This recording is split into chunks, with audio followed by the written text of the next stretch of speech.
Shalom. I just wanted to present another video. This one will be about Barabbas. I made a video a couple weeks ago about Jesus and the Zealot, and a lot of people really didn't even know that Christ had a Zealot, as a disciple. But today I want to bring out some more historical evidence. That video really didn't get too in-depth. This one I'm going to get a little bit more in-depth, and this one is going to be on Barabbas. Okay, Barabbas, the one who was in prison with Christ. Okay, the one who the people let go. Now, unless you understand the historical times and historical events of that time, it will be hard for you to understand who Barabbas was, why was he in jail, why the people even wanted him out of jail, and who were the two people on the cross. Okay, all this, and why even did the man on the cross, why did Christ allow one of them in? He said, matter of fact, he said, this day you'll be with me in paradise. Okay, why would he say that to a so-called thief when Paul says no thief will enter into the kingdom of heaven? Okay, so before we start, matter of fact, I'm going to start with New Unger's Bible Dictionary, and I'm going to just look up Barabbas. Okay. Under Barabbas in the New Unger's Bible Dictionary, it says, a robber who had committed murder and insurrection. Remember that word robber, okay, because we will be looking this word up in the concordance out of the dictionary. So he was a robber who committed insurrection, okay, in Jerusalem, and was lying in prison at the time of the trial of Jesus before Pilate. Barabbas was guilty of crimes of murder and sedition. And if you don't know what sedition is just the conduct or basically the conduct of inciting the people to rebel against the state or against authority. Okay, that's what Barabbas was charged of. Okay, and I just wanted to bring out what I'm gonna bring out today is just some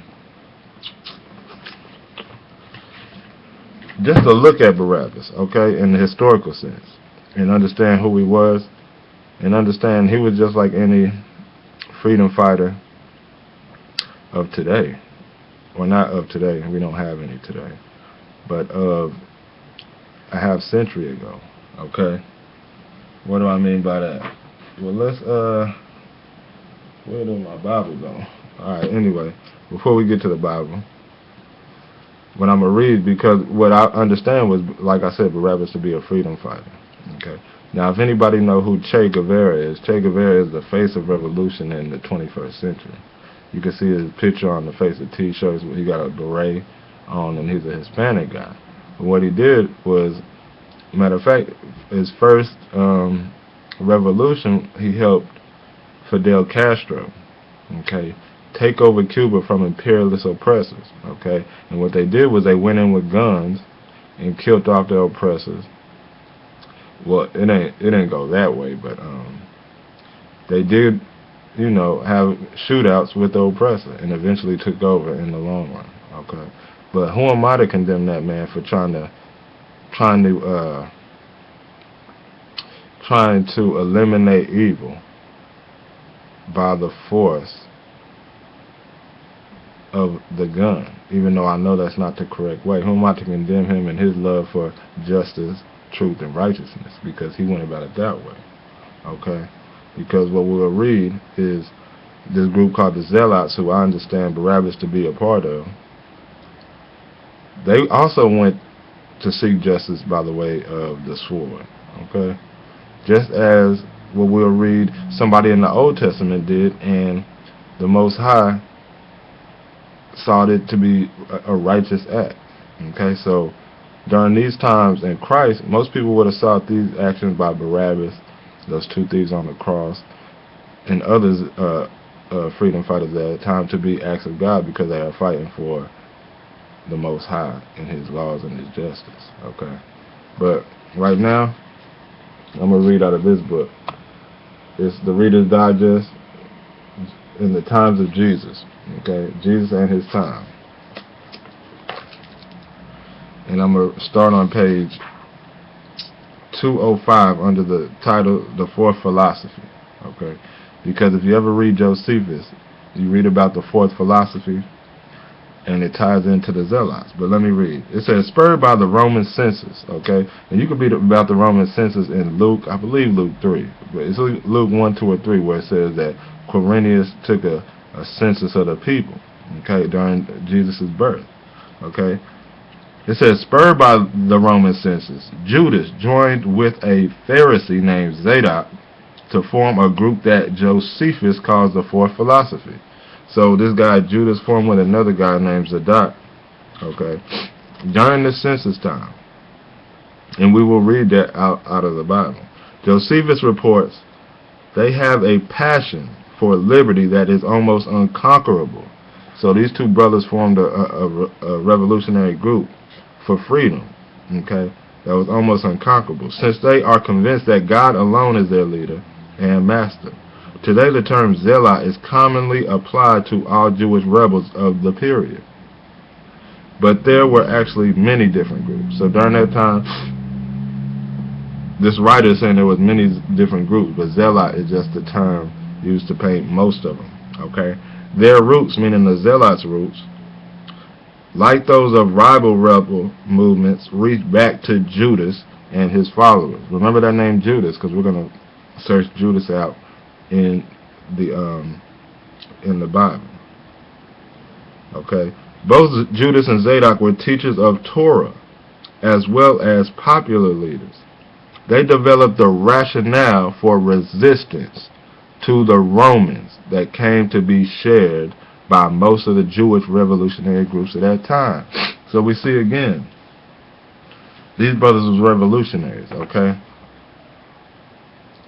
And what was their main thing was the resistance to the Romans, okay? But what did Christ come with, okay? And mind you, the topic is Barabbas, but I'm just giving you the backdrop of the group that Barabbas was part of.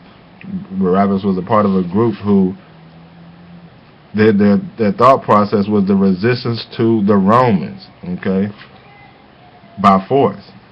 But what did Jesus come and preach? Okay, let's see Matthew 5 and verse 38. Matthew 5:38.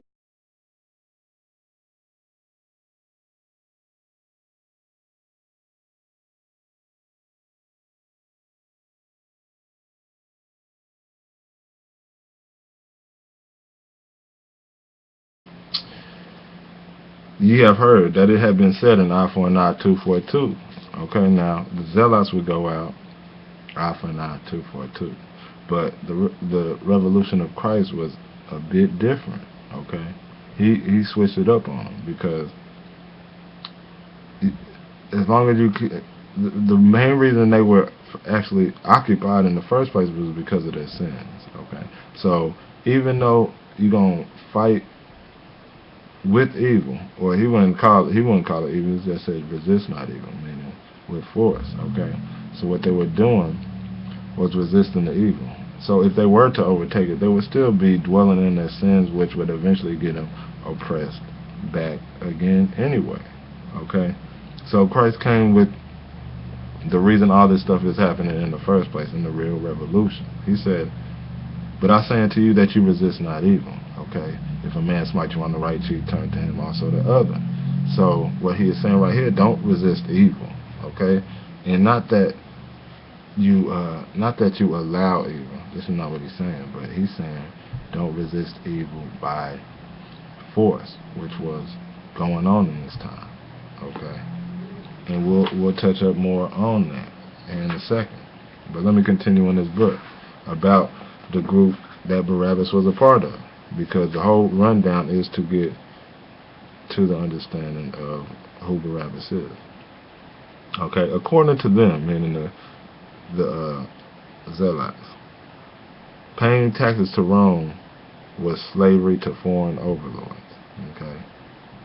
They believed that though they were responsible for their actions, God was on their side and would ultimately grant them the victory. This conviction gave them courage to face overwhelming odds and even death unafraid, meaning they were not even afraid to die for their cause. Theirs was also a fight to preserve the integrity of faith, especially like to invoke the memory of Phineas, the grandson of Aaron. In a time of crisis, when Phineas saw Zimri, okay, an Israelite, brazenly take a Midianite woman to his tent, he followed them inside and plunged a spear through both of them. This display of zeal has so pleased God, the scripture accounts. Okay, so this act, this violent act, okay, pleased God. And I think you could read that in Numbers 15, I believe. Okay, but let me keep going. Although the high priest in Jerusalem, a political realist, had told the people to submit to Roman requirement, Judas and his followers called upon them to resist. So the creator or the starter of the Zealots, name was Judas, and this is not Judas Iscariot. Okay, told them to resist, and Christ came with a different message: do not resist. Okay, do not resist evil. So when it came time for Christ's judgment, this is why Pilate was like, why are y'all trying to bring this man to me as one who incites a rebellion, which we'll read. And it's because he didn't come with the same tactics as those who were formerly caught. So why would you want to let this man go instead of this man? Okay, and we're going to get to all that in a second. But let me show you this picture real quick. This is a supposed picture of zealots in the cave plotting against the Roman army. Now if you see the dark cloud at the bottom, that's the Roman army, okay, it's talking about. But let me read the caption. It says, overlooking the Dead Sea, a group of brigands. Now remember that name, brigands, okay, later called the Zealots, waits in ambush for a company of Roman soldiers winding its way along the canyon far below. The Patriots would swoop down on traveling officials and small detachments of soldiers. So it was basically guerrilla warfare. Wealthy Jewish collaborators lived in terror that their homes would be ransacked and their lives put in jeopardy. And that's what the Zealots did. They killed a lot of people who collaborated with Rome. And a lot of Israelites were collaborating with Rome at this time, down from the high priest to most of the Sanhedrin. That's why you see a lot of the Pharisees and things of that nature, they had to sneak and meet with Christ at night. Okay? Because Christ was also known as a revolutionary like the Zealots, but of a different kind. To the Jewish eye, but to the Roman eye, the Romans didn't see nothing wrong with Christ. Let me keep going. Sporadic attacks were carried out by guerrilla groups living in the hills. When they were caught, the Romans dealt with them as thieves and bandits. Remember these words, thieves and bandits as well. We'll touch on those. Okay. It is conceivable that Barabbas, our topic of discussion, who was under arrest at the same time as Jesus, was a member of this group. Okay, he was a member of this group. He is described in Mark and Luke as a rebel who was trying to stir up insurrection, and thus was probably such a guerrilla fighter. Similarly, the unnamed thieves and robbers who were crucified beside Jesus would be more accurately described as bandits or insurrectionists. Okay, so even the people on the cross, and what I'm going to try to tie in is that it was possible that these two thieves were part of Barabbas' group. Okay, so they were all a part of this revolutionary group back in those days. All right, let me get to what's next. Let me get to Luke. Okay, let me read. I'm going to read out of this Bible, Life Application Bible, just because I like how it reads, and I'm going to read some out of my KJV, so just bear with me. Now, I'm going to back up because, like I said, remember these words, robber and thieves, okay? Because they're one and the same Greek word, okay? But there's two words for a robber or thief in the Greek. One is used for the topic I'm talking about, and another Greek word is called klepto, which is one who just steals. Okay, which Paul says no klepto would enter into the kingdom, no thief who steals. But these people that Christ was hung by, and that Barabbas is accused of being, and that Christ is accused of being, is not a klepto. Okay, and we'll look at the word shortly. But right now we're gonna go to Luke 22, and I wanted to Luke 22.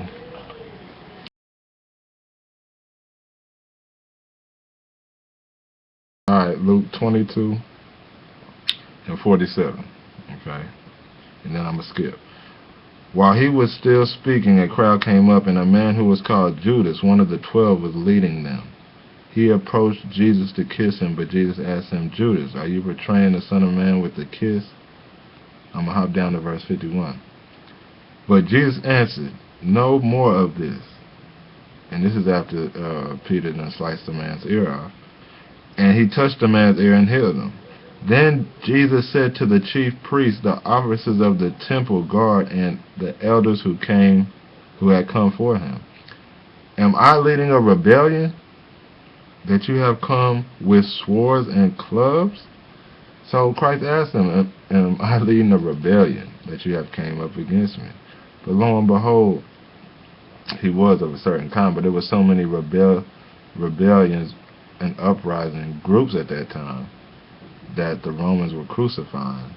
Christ is asking him, am I doing this? Basically. Every day, he says, every day I was with you in the temple courts and you did not lay a hand on me. But this is your hour when darkness reigns. Okay. And again, well, let me go ahead and switch over to chapter 23 and 1. Okay, Luke 23 and 1. So what Christ is being brought up on is basically political charges, either directly or indirectly. Okay, and we'll see that because one who incites a rebellion, first of all, is one who's trying to overthrow the Roman government, which is an act of treason or insurrection. Okay. Let me read Luke 23 verse 1 out of the same Bible. This is not the KJV, but the KJV reads similar. Alright. Then the whole assembly rose and led him off to Pilate, and they began to accuse him, saying, we have found this man subverting our nation. Okay. Or basically he's being accused basically and arrested for turning the world upside down. You understand what I'm saying? Or the nation, should I say. He opposes payment of taxes to Caesar and claims to be Christ a king. So this is what the Jews are bringing him before the Romans. These are the charges they're bringing him up on. Okay. He opposes to pay taxes. Remember, this is something that the Zealots opposed also. Okay. So why would the Jews? This is not coincidence. Why would they even have scriptures in here that have Pharisees and things of this nature coming up asking him if he paid taxes, if they didn't understand that he was also part of a rebellion? Okay, but they couldn't pinpoint what he was doing because he was doing so much good. When you got others like the Zealots who refused to pay taxes, okay, as well, and were blatant about it. Okay, when they came to Christ. You know, me and my brothers debate this a lot, and I still haven't found enough evidence to say he paid it. But when he says, you know, render unto Caesar what is Caesar and render unto God what is God, God owns everything under the sun. Okay. So, he says he has been subverting the nation. He opposes to pay taxes, and he claims to be a king. Now, if you claim to be a king and there's already a king in Caesar, this is a political charge. You saying you king, that means Caesar is not king. Okay? And that's a threat to the Roman society. Okay? So he is being brought up on political charges. Verse 5 says, but they insisted. He stirs up the people all over Judea by his teachings. Okay? Again, he's stirring up the people, causing trouble. You know, turning the nation upside down. Okay, so what happens is they charge him with even blasphemy. Okay, which also becomes that political charge. Okay, of treason. Okay, So Jesus, all right, to both the Jews and the Romans, is a real political threat and danger. Okay, to where he was a social agitator, agitating the public to consciousness. Okay, and the Pharisees hated him. Okay, so they had to kill him.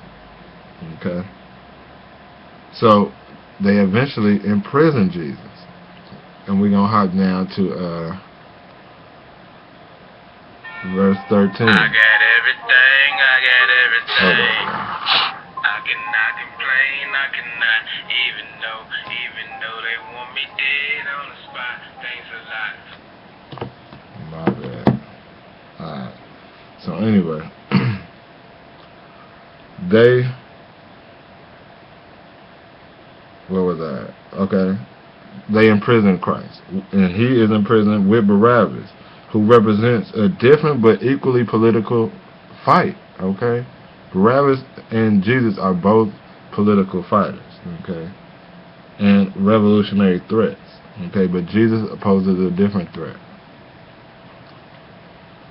Okay, so they charge Jesus with subversion and sedition, and again, sedition is just an act or speech inciting the people to rebel. Okay, against the establishment. Okay, so when Jesus is tried, guess what they put on his cross? King of the Jews. Why was King of the Jews nailed to his cross? Because they brought him on charges that he said he was King of the Jews. So if he is king, Caesar wouldn't be king. Again, a political execution. Okay, but let's hear the account right here in Luke 23:13. It says, Pilate called together the chief priests and the rulers of the people and said to them, you brought me this man as one who was inciting the people to rebellion. So Pilate is telling them, you brought me this man as one who is inciting the people to rebellion. I have examined him in your presence and have found no basis for the charges against him. Why? Because first of all, they have Barabbas in custody and they got him for murder. He probably murdered a Roman soldier, okay, or one of the collaborators with Rome, a Jew, okay, and insurrection. He is a part of a band who is trying to overthrow the existing oppressor, okay. So they have him on charges. They got him charged up. He's ready for death, okay. But this Christ, I can't find nothing in him. You understand what I'm saying? I haven't found him guilty of murder. I haven't seen him causing no uprising, because most of his teachings were so righteous, okay, should I say, that you cannot charge him with that, okay, or anything. Neither has Herod, okay, he said neither has Herod, for he sent him back to us, okay. As you can see, he has done nothing to deserve death. Therefore, I will punish him and then release him. With one voice cried out, away with this man, release Barabbas to us. And it says Barabbas had been thrown into prison for insurrection in the city and for murder. Okay?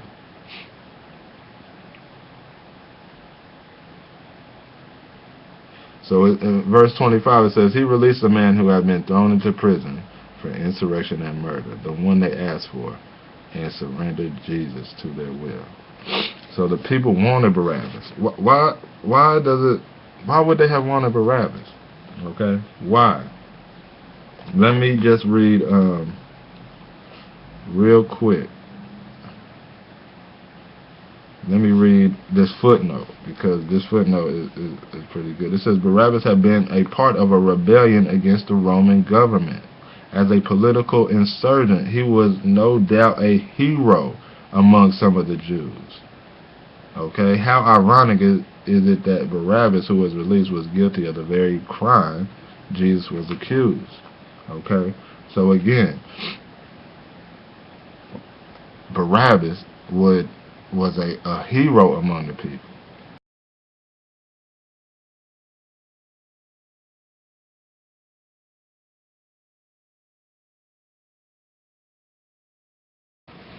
So Barabbas was, it says he was a hero amongst the Jews. Now, turn to Matthew 27. Okay. Matthew 27 and verse 15. It reads, this out of the KJV.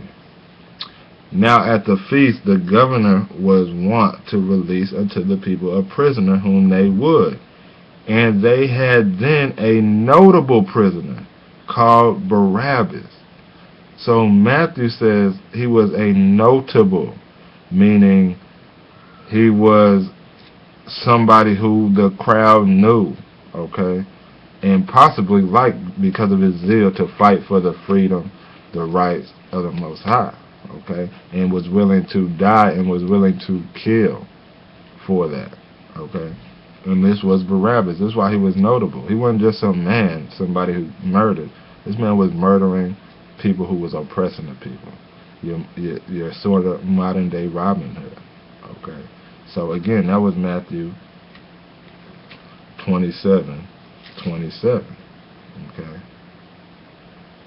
Now,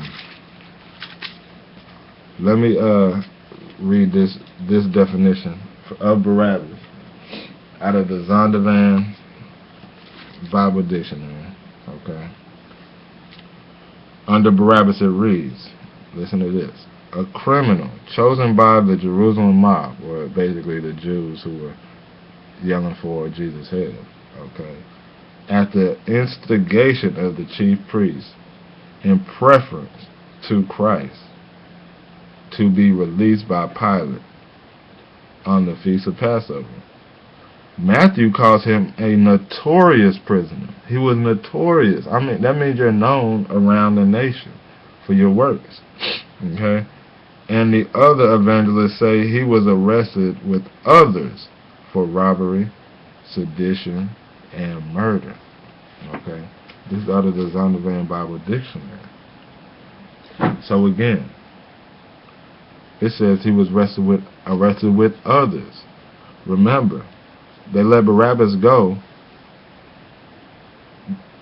the same time they charged Jesus. Okay. So let me read this. This is Mark 15 verse 6. Okay. Mark 15 verse 6, it says, now at the feast he released unto them one prisoner, whomever so they desired. And there was one named Barabbas. Mark 15 verse 7. And there was one named Barabbas, which lay bound with them that made insurrection with him, who had committed murder in the insurrection. So he lay bound in chains with people who, it said, who made insurrection with him. Okay? So there was people who got arrested with Barabbas for murder and insurrection. Okay. Matter of fact, I know most people don't even know what insurrection is. So let me try to hit these words real quick, so you understand what they're doing. Okay, I just told you what sedition was. Have you ever heard of the word insurgent? You know, you hear the watch Fox News saying, and they'll say some insurgents that came and blew up a place. An insurgent is one who incites insurrection. Okay. But let me, insurrection, out of the Merriam-Webster Dictionary. It reads, an act or instance of revolting against civil authority or an established government. So, this is what Jesus was brought up on. Okay. This is what Barabbas was accused of. He committed murder in the insurrection, meaning they went in trying to overthrow some stuff. And they were killing people. Okay.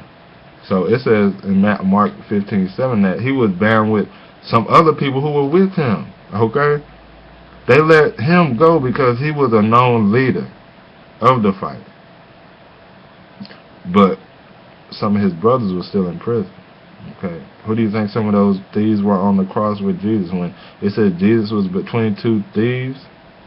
Okay. We'll look up that word in 1 second, because most people won't believe it. Most people think them thieves were people who stole like some candy or something. Okay. Or stole some money. But Barabbas, I believe, I'm under the understanding that it was Barabbas' partners who Christ was hung between, okay, who committed murder and insurrection. And we'll look at that in one moment. But before we go there, I'm going to read this off of an article I had got off of online. This had to be, I would say, a year ago. And I have some more, but I cannot find all the papers I had on Barabbas. Okay. But this is at Bible.org, I believe. /Zealots. Okay. And listen to this. The Zealots represented a principle and a policy that other groups did not share. Okay. The Sadducees lived a good life and sought power in high places. The Pharisees believed that it was God's will to live in a world which God had placed them. And that's the same mind frame a lot of people have today. Well, the Lord placed us here. What else can we do but just keep the commandments of God and live? Okay? Same mind frame as the Pharisee. To remain pure, to meet temptations, the dangers, and the trials. So that's what the Pharisees did. And the Essenes simply fled from conflict and took refuge in a desert communal. But opposite to the Essenes were the Zealots, who would confront any opposition directly. Okay, and again, they're going off of Phineas' story, who confronted the opposition of God directly with force and killed somebody, and God looked upon that as righteous. Okay. Let me hop down. It says the movement was religious, and certainly an activist one. So the Zealots were. And when you think of religion today, people separate church and state, but religion in that time was the state. Okay, so it was the activist political state, which they call religious fight. Okay, basically this is some of their principles: that Yahweh was the only king that the Jews would acknowledge. Okay, they would establish His reign by rooting out paganism, which Hebrews and conscious Christians alike have no problem rooting out paganism. But this part of what the Zealots believe, most people don't do. And by breaking the yoke of tyranny. Okay, that's something Christ did. It said He came to break the bonds of oppression. So, of course, Zealots believed in that. Christ believed in that. But how they went about it was two different things. But they still had the same political goals. Okay? Let me keep reading. According to Josephus, Judas, the Galilean, called the Jews cowards if they continued paying taxes to Rome or agreed to submit in other ways to any but God. To him, taxation was slavery. Okay. The Zealots do not figure prominently in biblical records, but there are references to them. One of the 12, Simon Zealots, was probably an original member. Okay. Barabbas was clearly a zealot. The term used to describe him in John 18:40 is the same word used by Josephus to describe the zealots. Now let's go to John 18:40. Let's see what it says. Alright. John 18:40 reads, Then cried they all, saying, Not this man, but Barabbas. Now Barabbas was a robber. Okay. The same word for robber is a thief. Now, with that being said, let's look up this word in the concordance. Okay. This word for robber or thief, it's the same. It's one and the same word, robber and thief. Okay. In the concordance, this number is 3027, and there's also a number in the concordance for it. It is 2812. But the word for these thieves and these robbers, especially the one for Barabbas, for Jesus, that you see, you come at me as a robber, and for the thieves on the cross, is 3027, which is lastus. Okay, and the word means to plunder. A brigand, robber, thief. A brigand. Remember we read in the Reader's Digest about Jesus' lifetime? that the Zealots were a brigand. Okay? And we just read a whole bunch about Zealots. Same thing that calling these thieves and calling Barabbas, okay, and even called Christ. And the two people that Christ was hung between, which I understand to be with Barabbas in the time of the insurrection.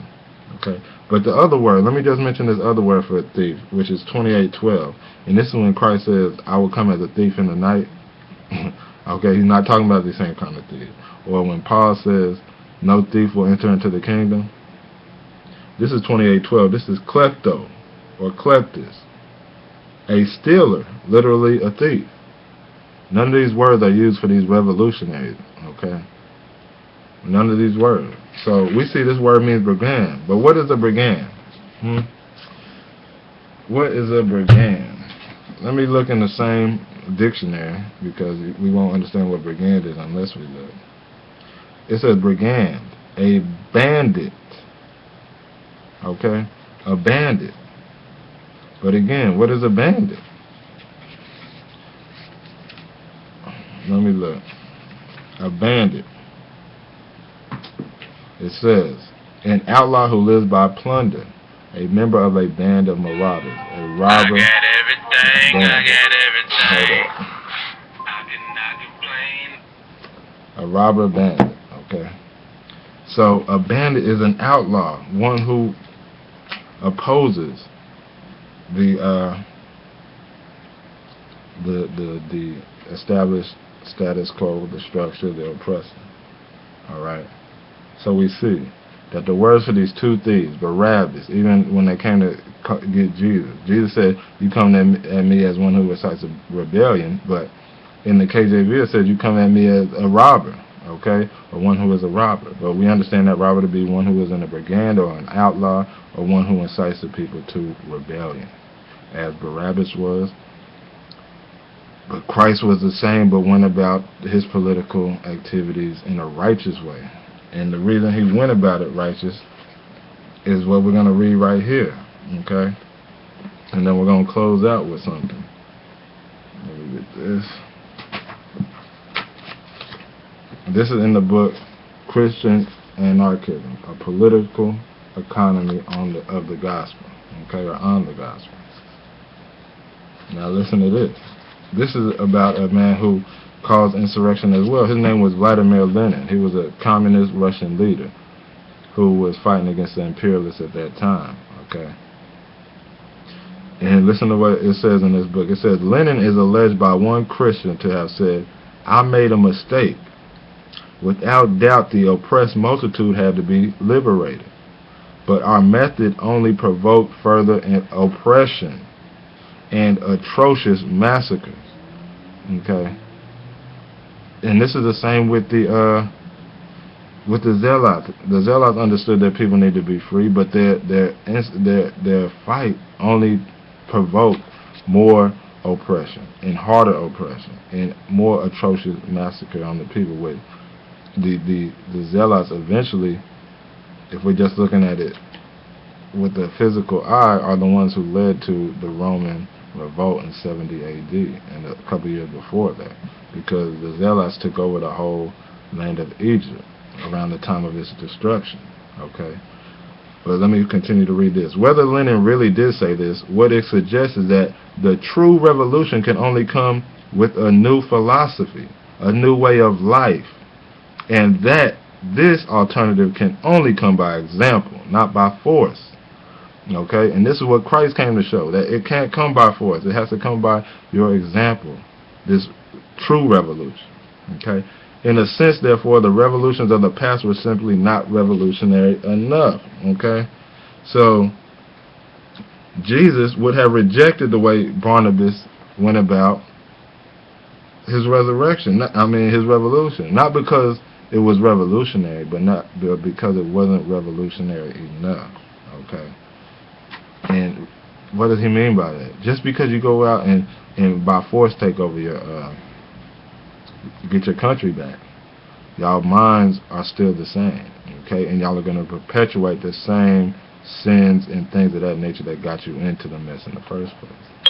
So Christ understood that you had to first change change your mind and change the way you go about things, okay? And you had to find a new philosophy of going about it and a new way of life, which Vladimir Lenin is saying understood, okay? That if you keep fighting fire with fire, you're just gonna further reproduce, okay, the sins and the things that got you here in the first place. All right. Let me read this last thing right here, and I'm gonna continue on this sheet I got off the internet. It says, Josephus refers to the Zealots as the fourth Jewish philosophy, founded by Judas the Galilean in 6 AD. Now, if you read Josephus, you'll read about a lot about that, okay? But we're just going to read right here Acts chapter 5, okay? Acts chapter 5, and read about this guy, Judas the Galilean, and understand why Jesus came with a new philosophy. And if you keep fighting, if you fight sword with sword, of course you're going to get your people oppressed more. So Christ came with a new revolutionary way, which was you got to change your life, you got to change your mindset and your mindset. And again, we have to understand what it means for him to come die for the people, okay? Because he died a revolutionary style. But Acts 5, let me pick it up at verse.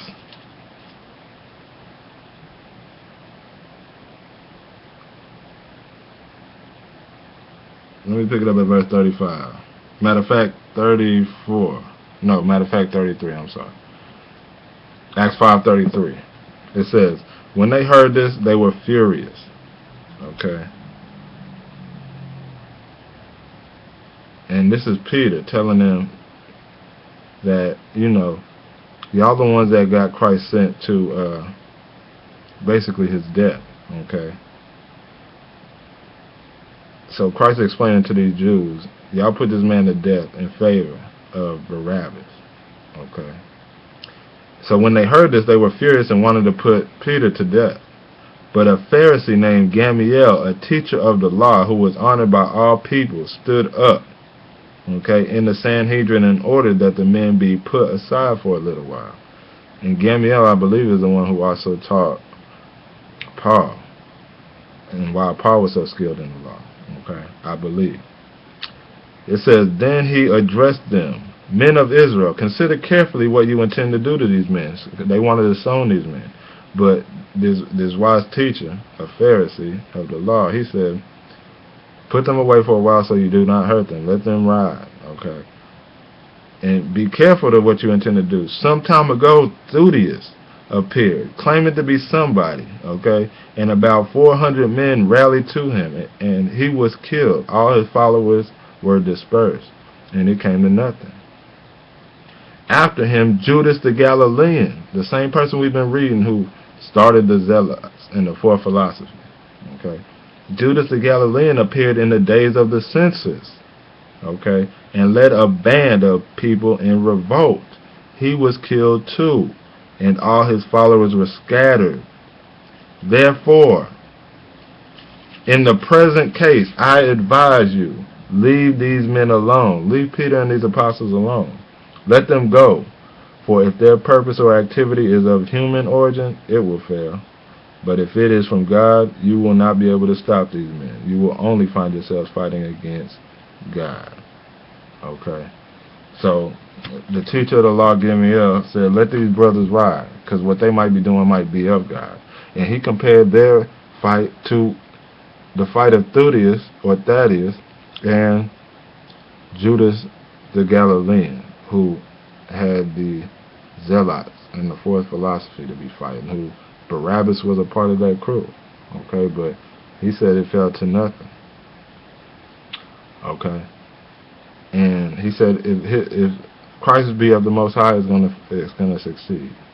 And the reason why Christ's revolution will succeed is because it's a spiritual fight.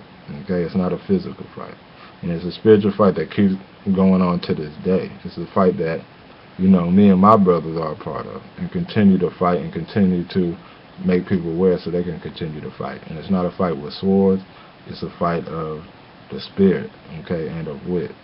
Okay, and it's about self-discipline first, and then learning how to attack the enemy without the sword. And that's what Barabbas was not. Okay, Barabbas was a person who fought with the sword, and he was revered among Israel, okay, for what he did, and he was notorious and notable for all the work he did. So Barabbas was a revolutionary, something like Malcolm X or Che Guevara or Fidel Castro, somebody who went in with violence to uphold free, liberty, justice, and equity. Okay, but Christ came with a better way, and that's what I'm known to follow. But again, if I was in that day, who knows? I would have probably fought with Barabbas. Okay, but now hindsight is 20/20, and I'm able to study both ways and see which way is better. And undoubtedly, the nonviolent resistance is better than violent resistance.